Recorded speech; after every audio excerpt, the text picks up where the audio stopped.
Hello friends जैसा कि आप सभी को पता है जो आपका नेक्स्ट सीटेट का एग्ज़ाम है जो कि 7 जुलाई को होने वाला है। इसके लिए हम लोग यहाँ पर सीडीपी पेपर 1 और पेपर 2 दोनों की ही प्रीवियस ईयर क्वेश्चन पर देखने वाले हैं जो कि आपके एग्जाम के लिए इंपॉर्टेंट है। तो चलिए देखते हैं आज के क्वेश्चन। यहाँ पर आपका फर्स्ट क्वेश्चन है, निम्नलिखित में से कौन सी विशेषता प्रतिभाशाली विद्यार्थी की नहीं है ना।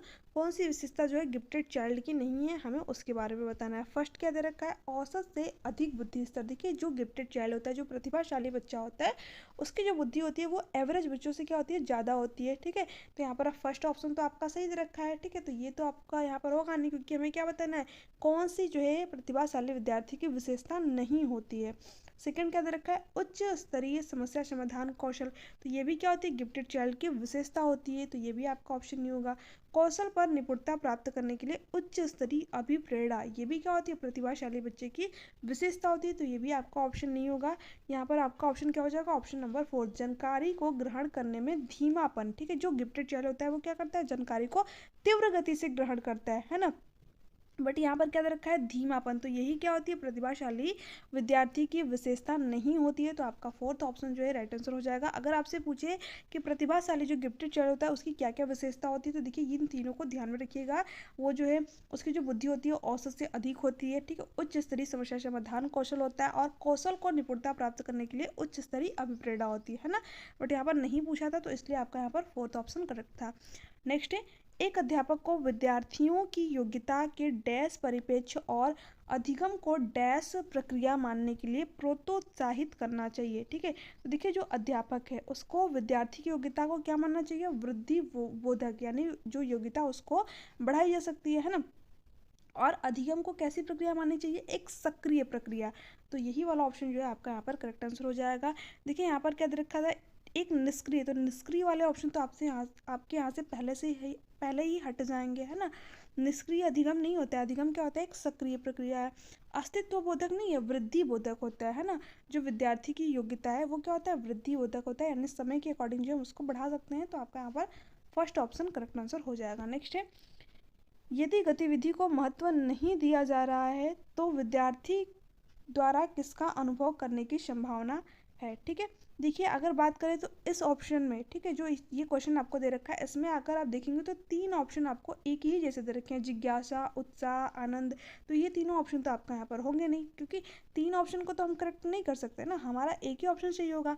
तो हमें अपना आंसर जो है खुद ब खुद पता चल गया, क्या होगा आपका यहाँ पर, बोरियत। देखिए वैसे भी देखिए कि अगर आप एक क्लासरूम में विद्यार्थी के जो है गतिविधि एक्टिविटी को महत्व ही नहीं दे रहे हैं, है ना, तो वहाँ पर विद्यार्थी क्या फील करेगा, निरस्ता फील करेगा, बोरियत फील करेगा, है ना। तो आपका यहाँ पर फोर्थ ऑप्शन जो है करेक्ट आंसर हो जाएगा। नेक्स्ट है, स्कूल अध्यापिका ऋचा अपने विद्यार्थियों में अवधारणात्मक समझ को समुन्नत करना चाहती है, इसके लिए उसे क्या करना चाहिए। फर्स्ट क्या दे रखा है, विद्यार्थियों को प्रश्नों का समाधान निर्धारित रूप से करने के लिए कहना चाहिए। देखिए ये बात जो है आपके यहाँ पर बिल्कुल गलत है ना।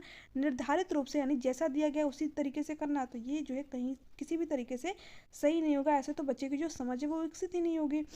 प्रक्रियात्मक ज्ञान और अधिसंज्ञानात्मक कौशल पर ध्यान देना चाहिए। देखिए ये बात जो है आपके यहाँ पर सही दे रखी है। ठीक है, प्रक्रियात्मक ज्ञान, ठीक है, बच्चा जो उसको अलग मेथड से भी सॉल्व कर सकता है। ठीक है, और अधिसंज्ञानात्मक यानी जो बच्चा है वो खुद के जो चिंतन होता है उस पर चिंतन करके भी चीज़ों को सॉल्व कर सकता है। तो ये बात जो है आपके यहाँ पर सही दे रखी है। विषय वस्तु के कंठस्थ स्मरण पर बल देना नहीं, रोड मेमोराइजेशन को बढ़ावा नहीं देना, तो ये ऑप्शन आपका यहाँ पर नहीं होगा। विद्यार्थियों को उप अवधारणाओं की क्षमता स्थापित करने के लिए निरुत्साहित नहीं करना है, हमें विद्यार्थी को प्रोत्साहित करना है। तो ये सारे के सारे ऑप्शन आपके यहाँ से हटेंगे। यहाँ पर कौन सा ऑप्शन सही होगा, हमारा सेकंड वाला। ठीक है, नेक्स्ट है, लिखित में से कौन सी सामाजिक संरचनावादी कक्षा की विशेषता है ना। सामाजिक रचनावादी जो है कक्षा की विशेषता आपको यहाँ पर बतानी है। अध्यापक द्वारा विद्यार्थियों में प्रतियोगिता उन्मुखी दृष्टि का विकास करना। देखिए प्रतियोगिता उन्मुखी दृष्टि का विकास करना, ये क्या होगा आपका गलत होगा। हमें विद्यार्थियों में कंपटीशन को बढ़ावा नहीं देना है ना। अन्वेषण संबंधी अधिगम के लिए अनुकूलित परिवेश, देखिए यही बात जो है आपके यहाँ पर सही दे रखा है। हमें क्या करना चाहिए, उनको ऐसा परिवेश जो है प्रोवाइड करना चाहिए जिसमें कि बच्चा खुद खोज सके, खुद जो है चीज़ों को सीख सके, ठीक है, अन्वेषण कर सके, खोज कर सके। तो आपका यहाँ पर सेकंड ऑप्शन करेक्ट है। कंठस्थीकरण पर केंद्रित शिक्षा शास्त्रीय प्रविधि नहीं, हमें चाइल्ड सेंटर्ड एजुकेशन चाहिए। ठीक है, हमें बाल केंद्रित शिक्षा चाहिए जिसमें कि बच्चे को सेंटर में रख करके एजुकेशन प्रोवाइड की जाए, है ना।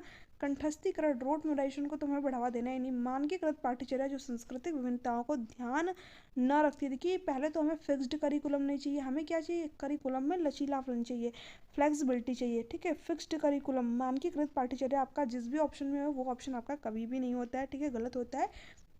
उसके बाद रखा है जो सांस्कृतिक विभिन्नताओं का ध्यान न रखती हो। देखिए यहाँ पर भी ये चीज़ गलत दे रखी है, तो यहाँ पर आपके तीनों ऑप्शन हटेंगे, आपका सेकंड ऑप्शन जो है करेक्ट आंसर हो जाएगा। क्योंकि प्रत्येक बच्चे की क्या होती है, सांस्कृतिक विभिन्नता होती है, सामाजिक विभिन्नता होती है, भाषाई विभिन्नता होती है, तो उसको जो है ध्यान में रखना चाहिए। वो क्या है, एक रिसोर्स, एक संसाधन है।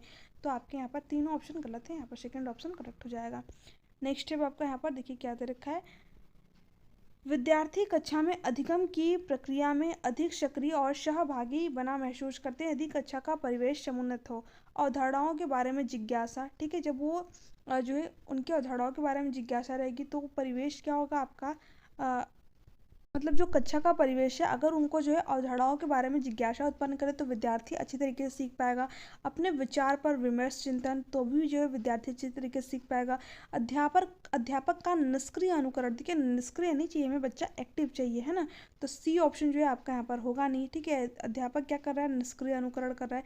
तो सी जिस भी ऑप्शन में आपका यहाँ से सारे के सारे ऑप्शन हटेंगे, यहाँ पर हमें अपना आंसर पता चल गया। ऑप्शन नंबर ए जो है हमारा राइट आंसर हो जाएगा। ज्ञान का पुनरुत्पादन यानी ज्ञान को एक तरीके से रट लेना, माइंड में भर देना, तो ये क्या होता है आपका गलत होता है। ये सारे ऑप्शन आपके यहाँ पर नहीं होंगे। हमें अपना राइट आंसर मिल गया, फर्स्ट ऑप्शन करेक्ट है। नेक्स्ट स्टेप आपका यहाँ पर, विद्यार्थियों के अधिगम को सहज सुगम बनाने के लिए अध्यापकों को किस प्रकार की गतिविधि का संचालन करना चाहिए जो उनके प्रतिदिन के जीवन के लिए प्रासंगिक हो। देखिए ये बात जो है आपकी यहाँ पर सही दे रखी है। जो आपकी एनसीएफ है ना, जो आपकी एनईपी है, वो क्या कहती है, हमें विद्यार्थी के रियल लाइफ से जोड़ करके चीज़ों को पढ़ाना चाहिए, यानी वास्तविक जीवन से जो उनको जोड़ करके चीज़ों को पढ़ाना चाहिए। तो यहाँ पर क्या दे रखा है, जो उनके प्रतिदिन के यानी वास्तविक के जीवन के लिए क्या हो, प्रासंगिक हो। तो यहाँ पर आपका first he option correct they रखा है। सेकंड क्या दे रखा था, जो यांत्रिक रूप हो और जिसमें निष्क्रिय श्रवण शामिल हो। देखिए बच्चा क्या चाहिए, एक्टिव होना चाहिए, सक्रिय होना चाहिए। निष्क्रिय वर्ड जहाँ पर भी आपका आ जाए वो ऑप्शन आपका नहीं होगा। जो संदर्भ से हटकर हो, नहीं, हमें बच्चों को क्या करना चाहिए, अर्थपूर्ण अधिगम कराना है, मीनिंगफुल जो है लर्निंग यहाँ पर करानी है। तो यहाँ पर दे रखा है संदर्भ से हटकर, कॉन्टेक्स्ट से हटकर, तो ये सारी चीज़ें जो है आपके यहाँ पर गलत हो जाएंगी। जो जटिल से सरल की ओर आगे बढ़ते हुए क्रम में प्रस्तुत हो, नहीं, हमें सरल से जटिल की ओर जो है अधिगम को कराना है, ठीक है, सरल से जो है जटिल की ओर चीज़ों को प्रोवाइड कराना है। तो ये सारी चीज़ें आपके यहाँ से हटेंगे, यहाँ पर आपका फर्स्ट ऑप्शन करेक्ट हो जाएगा। नेक्स्ट है, विद्यार्थियों में समालोचनात्मक चिंतन का विकास किस प्रकार सहज सुगम किया जा सकता है। फर्स्ट क्या दे रखा है, विविध संदर्भों में अधिगम के अनुप्रयोग द्वारा, ठीक है। अब देखिए ये बात जो है आपकी यहाँ पर सही हो सकती है, बट हम बाकी के ऑप्शन भी देख लेते हैं। समझ के स्थान पर कार्य को शीघ्र अतिशीघ्र पूरा करने के लिए प्रतियोगिता कराकर, देखिए हमें निगेटिव ऑप्शन मिल गया है ना, हमें बच्चों में प्रतियोगिता कंपटीशन नहीं करानी है, तो ये ऑप्शन तो आपका यहाँ पर होगा नहीं। अध्यापक द्वारा दिए गए व्याख्यान को केवल सारांशीकरण करके, देखिए केवल क्या होता है आपका निगेटिव वर्ड होता है, और सिर्फ उसको क्या करना, उसका सारांश बना देना, रट लेना एक तरीके से, तो ये सारी चीज़ें क्या होती है आपकी गलत होती हैं। विषय वस्तु को कंठस्थीकरण, देखिए 3 निगेटिव वर्ड हमें यहाँ पर मिल गए, तो हमें पता चल गया कि तीनों ऑप्शन आपके यहाँ पर नहीं होंगे, है ना। तो हमें पता चल गया कि आपका फर्स्ट ऑप्शन जो है राइट आंसर हो जाएगा। समालोचनात्मक चिंतन आपका क्या होता है, डाइवर्जेंट थिंकिंग, जिसमें बच्चा एक ही प्रॉब्लम के जो है कई सारे सोल्यूशन बताए, है ना, कई सारे जो है आंसर बताए। तो यहाँ पर आपका जब बच्चा जो है विभिन्न संदर्भों में जो है अधिगम के अनुप्रयोग करेगा, यानी जो है कई तरीके से चीज़ों को सीखेगा, तो एक ही जो है क्वेश्चन की क्या करेगा, कई सारे आंसर ही बताएगा। तो आपका यहाँ पर फर्स्ट ऑप्शन करेक्ट है। नेक्स्ट है, अधिगम की गति पूरी तरह व्यक्तिगत कारकों पर निर्भर है, नहीं। देखिए जो अधिगम की गति पूरी तरह व्यक्तिगत कारकों पर निर्भर नहीं होती है ना, पूरी तरह वातावरणीय कारकों पर निर्भर है, ये भी गलत दे रखा है। व्यक्तिगत और वातावरणीय कारकों दोनों से स्वतंत्र है, नहीं। जो अधिगम की गति होती है वो क्या होती है, व्यक्तिगत कारणों पर भी निर्भर होती है और वातावरणीय कारकों की पारस्परिकता पर निर्भर होती है, यानी हमारी हेरिडिटी और इन्वायरमेंट में क्या होता है, हमारा लर्निंग जो है डिपेंड करता है, अधिगम की जो गति है वो डिपेंड करती है। तो आपका फोर्थ ऑप्शन यहाँ पर करेक्ट आंसर हो जाएगा। नेक्स्ट स्टेप आपका यहाँ पर देखिए क्या दे रखा है, विद्यार्थियों की वैकल्पिक अवधारणाएं जो मिसकॉन्सेप्शन होती हैं उनकी अनदेखी करके निरुत्साहित की जानी चाहिए। देखिए निरुत्साहित नहीं करना है। निरुत्साहित वर्ड क्या होता है आपका निगेटिव होता है ना। हमें बच्चों को प्रोत्साहित करना है। निरुत्साहित हो गया, हतोत्साहित हो गया, जब भी ऑप्शन में दिखे तो आपका ऑप्शन नहीं होगा। उनके अनुभव से संबंधित नहीं है। देखिए जो वैकल्पिक धारणाएं होती हैं वो क्या होती हैं, उनके अनुभव से ही संबंधित होती हैं, है ना। तो ये भी आपका नहीं होगा, ये भी नहीं होगा। हमेशा अत्यंत गलत होती हैं और तर्कहीन चिंतन प्रक्रिया को दिशाती हैं। देखिए ये नहीं होता है आपका। जो वैकल्पिक अवधारणाएं होती है, जो मिसकॉन्सेप्शन होते हैं, क्या करते हैं, विद्यार्थी को सीखने में हेल्प करते हैं। अर्थ निर्माण की प्रक्रिया में गढ़ी गई सहज संरचनाओं को दर्शाती है। यानी बच्चा क्या करता है, अपने ज्ञान का निर्माण स्वयं करता है और उसको जो है मिसकॉन्सेप्शन भी हो सकती है, वैकल्पिक अवधारणाएं भी हो सकती है। अब नेक्स्ट क्वेश्चन है आपका यहाँ पर, किसी भी अवधारणा को शिक्षण करते समय किस बात से बचना महत्वपूर्ण है ना। कि देखिए क्या दे रखा है, अवधारणाओं के विभिन्न पहलुओं के मध्य संबद्धता स्थापित करना। देखिए ये बात जो है आपकी यहाँ पर सही दे रखी है, तो ये तो आपका ऑप्शन नहीं होगा। हमें अवधारणाओं को क्या करना चाहिए, जोड़ कर जो है पढ़ाना चाहिए, ठीक है। तो देखिए क्या दे रखा है, किससे किस बात से जो है बचना चाहिए। कारक प्रभाव संबंधों को रेखांकित करना, ये भी आपका जो है करना चाहिए, तो ये भी आपका ऑप्शन नहीं होगा। अवधारणाओं को गैर उदाहरणों के साथ प्रस्तुतिकरण करना, देखिए ये भी बात जो है यहाँ पर आपका जो है शिक्षण करते समय ध्यान में रखना चाहिए। तो ये तीनों ही बातें आपकी सही दे रखी है, तो तीनों ऑप्शन नहीं होगा। श्रम प्रत्ययों को विषय वस्तु की जानकारी के असंबंधित खंडों के रूप में प्रस्तुत करना, देखिए किसी चीज़ से जो है शिक्षण करते समय क्या करना चाहिए, बचना चाहिए। शिक्षण करते समय जो है बचना चाहिए, तो आपका फोर्थ ऑप्शन करेक्ट आंसर हो जाएगा। क्योंकि ऐसे में जो है बच्चे के अंदर क्या होगी, कन्फ्यूजन क्रिएट होगी, ठीक है। तो आपका फोर्थ ऑप्शन करेक्ट आंसर हो जाएगा। नेक्स्ट है, समावेशन की अवधारणा हेतु किसकी आवश्यकता है। विविधता और व्यक्तिगत विभिन्नताओं के लिए समान, देखिए यही बात जो है आपके यहाँ पर सीधे रखी है, समावेशन, ठीक है। इंक्लूसिव एजुकेशन क्या कहती है, हमें अनेक प्रकार, क्योंकि बच्चे के अंदर क्या है, इंडिविजुअल डिफरेंस से विभिन्नता है, ठीक है। अनेक प्रकार की विभिन्नता है, आपको सामाजिक विभिन्नता देखने को मिल जाएगी, सांस्कृतिक विभिन्नता देखने को मिल जाएगी, ठीक है, भाषाई विविधता देखने को मिल जाएगी। उसके साथ साथ जो है उसके अंदर व्यक्तिगत विभिन्नता भी होती है, इंडिविजुअल डिफरेंसेस भी होते हैं। प्रत्येक बच्चा जो है एक बच्चे से अलग है, दूसरे बच्चे से क्या होता है, अलग होता है, उसकी रुचि अलग होती है, उसके जो है एम्पलीट्यूड अलग होता है। तो आपका यहाँ पर फर्स्ट ही ऑप्शन जो है करेक्ट आंसर हो जाएगा। हमें सभी बच्चों का क्या करना चाहिए, सम्मान करना चाहिए। प्रत्येक बच्चा क्या अपने आप में यूनिक है, अनोखा है। प्रत्येक बच्चे के अंदर सीखने की जो है कैपेसिटी होती है, क्षमता होती है।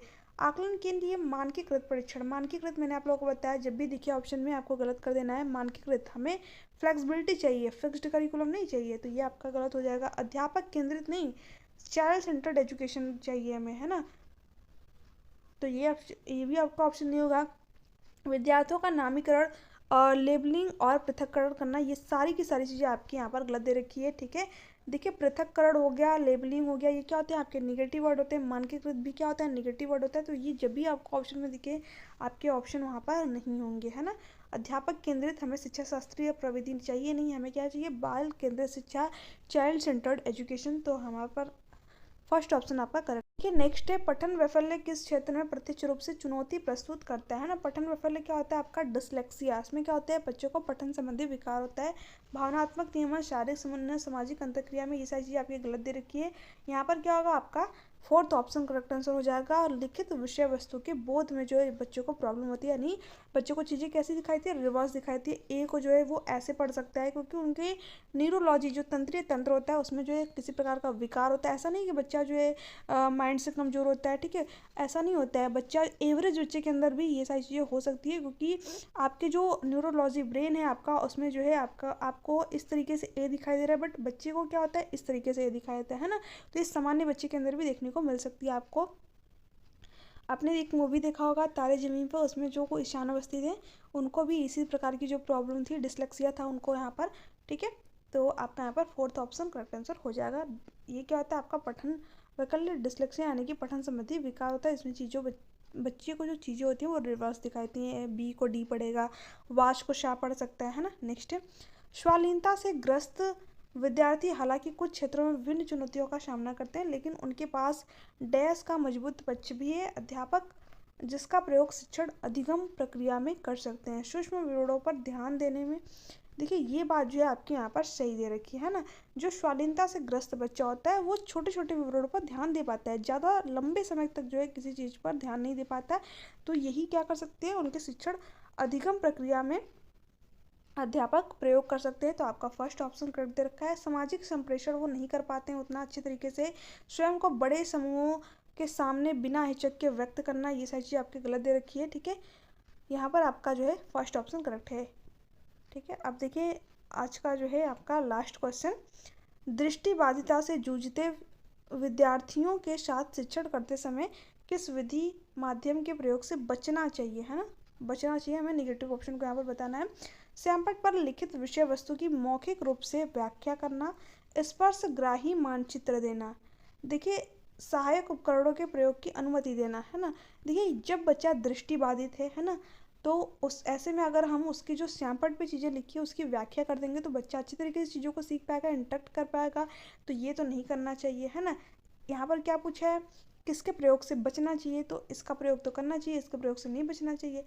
स्पर्शग्राही मानचित्र यानी उसको जो है टच करने वाली चीज़ें, जो चीज़ें वो स्पर्श करके चीज़ों को सीख सके, जैसे कि ब्रेल लिपि आपका हो गया, तो इसका भी प्रयोग करना चाहिए। बट यहाँ पर पूछा है कि प्रयोग से बचना चाहिए, तो ये भी आपका ऑप्शन नहीं होगा।